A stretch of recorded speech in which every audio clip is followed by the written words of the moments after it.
Mi nombre es Jonathan Ramos, estudiante de la Cátedra de Derecho Sucesoral, sección I, con el profesor Jaime Torralba. La presente exposición está relacionada a las personas y cosas que forman el objeto de las disposiciones testamentarias.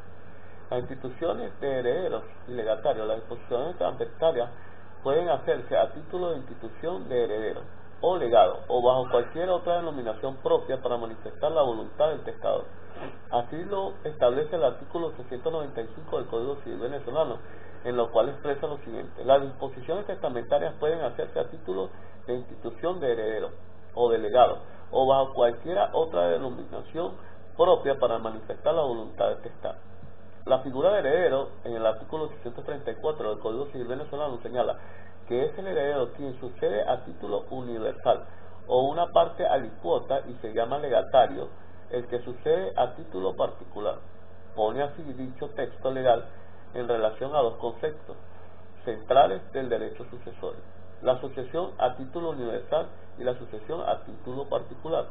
Por una parte, las nociones del heredero y del legatario, y por la otra, cabe resaltar que el heredero es la persona con vocación hereditaria que acepta la herencia según lo establecido en el Código Civil, es decir, el sucesor que la ha aceptado la sucesión patrimonial es llamado heredero.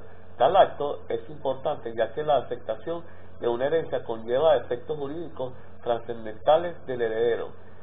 Siempre lo es a título universal, o sea, hereda un universo, un continente patrimonial que obviamente incluye a todas las relaciones jurídicas en él contenidas. Quien asume cierta cualidad deberá siempre responder por las consecuencias jurídicas derivadas a la herencia, y a la misma es ilimitada. Existen tres formas de adquirir la calidad de heredero: por testamento, mediante disposición testamentaria, mediante una sentencia definitivamente firme. Mientras el legatario es la persona beneficiaria de una disposición testamentaria que afecta el contenido de la misma en una o más cosas o derechos determinados. El legatario solo puede serlo en la sucesión testada. Es característico de esta y sucede a título particular. Asimismo, puede señalar que la sucesión testamentaria puede dar lugar tanto a las instituciones de heredero como también a las instituciones de legatario. Diferencia entre heredero y legatario. La diferencia entre el heredero y el legatario son las siguientes: el heredero lo es siempre a título universal, el legatario lo es a título particular. El heredero tiene responsabilidad limitada en cuanto a los efectos jurídicos derivados de la herencia. El legatario no responde a esos efectos. El heredero continúa la personalidad jurídica del causante, ya que tiene una sucesión in iure. El legatario no se coloca en la disposición jurídica del difunto, ya que carece de una sucesión in iuris. La herencia se hace depender del título del heredero. El legado es una transmisión patrimonial pura y directa. El heredero adquiere la posesión conforme al artículo 995 del Código Civil venezolano, pero sin necesidad toma la posesión material. El legatario, al contrario, debe pedir necesariamente al grabado la posesión de las cosas legadas. Semejanza entre el heredero y el legatario: ambos son disposiciones por causa de muerte. Ambas pueden o no coincidir en un testamento. Ambas son patrimoniales y por ende transmisibles y respectivos herederos. El legado es toda disposición testamentaria que no atribuye la cualidad de heredero, es decir, toda disposición a título particular, cualquiera que sea su contenido, que constituya una disminución de la herencia, una disposición a cargo del heredero o de un tercero, una liberalidad, un lucro para el favorecido, o también una carga. Las características más resaltantes son: el objeto del legado debe ser cierto. Esto ocurre cuando el testador lo determina exactamente o cuando se fijan elementos para su determinación, y puesto que el legado es una disposición de carácter personal, no puede el testador remitir a terceros la fijación de estos elementos, excepto el caso del legado ordenado a título de remuneración por servicios prestados. Los elementos del testamento. El testamento es un acto revocable por el cual una persona dispone, después de la muerte, de la totalidad o parte de su patrimonio, o hace alguna otra ordenación según las reglas establecidas en la ley.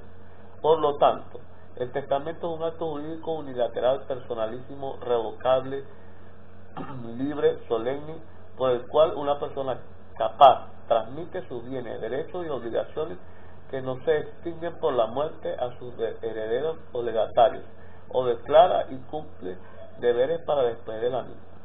Sus elementos de esta definición son: el testamento es un acto jurídico unilateral, es personalísimo, revocable, libre y solemne. Revocable es revocable porque puede ser modificado tantas veces como quiera el testador, y no sucede el mismo con la venta. Es unipersonal, ya que va solo a una persona que dispone después de la muerte. Las secuelas de los efectos de los testamentos se perfeccionan después de la muerte del testador.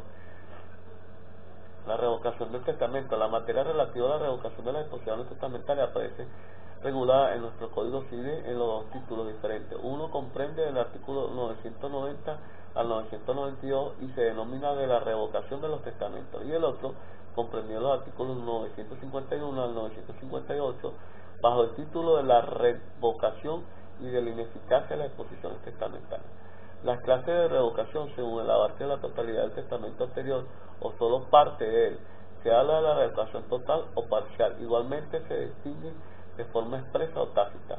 Se le expresa cuando precisamente se señala la voluntad de revocar la totalidad de las disposiciones testamentarias o una o más de las cláusulas contenidas en el testamento. Asimismo será tácita cuando el documento es destruido voluntariamente y dictado por el testador, siendo un nuevo en cuyas disposiciones se contrarían todas o algunas de las anteriores, aunque no se indique expresamente la voluntad de revocarla. Cuando la revocación se verifique por testamento posterior, solo el último será eficaz, dejando de serlo él o los anteriores.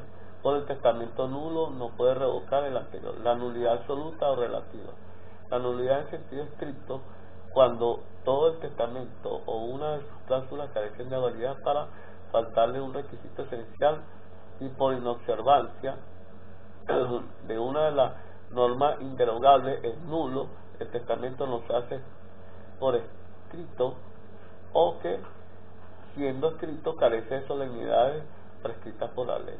La nulidad absoluta, supuestos en los que el testamento carece de entidad suficiente para devenir eficaz por prescripción o por asentamiento tácito o expreso de los legitimados para impugnarlo. La nulidad relativa son los supuestos en los que no puede dudarse la existencia del testamento, aunque adolezca de algún defecto o conceda la acción a alguien para que pida la declaración de su eficacia. Esto es todo. Muchísimas gracias.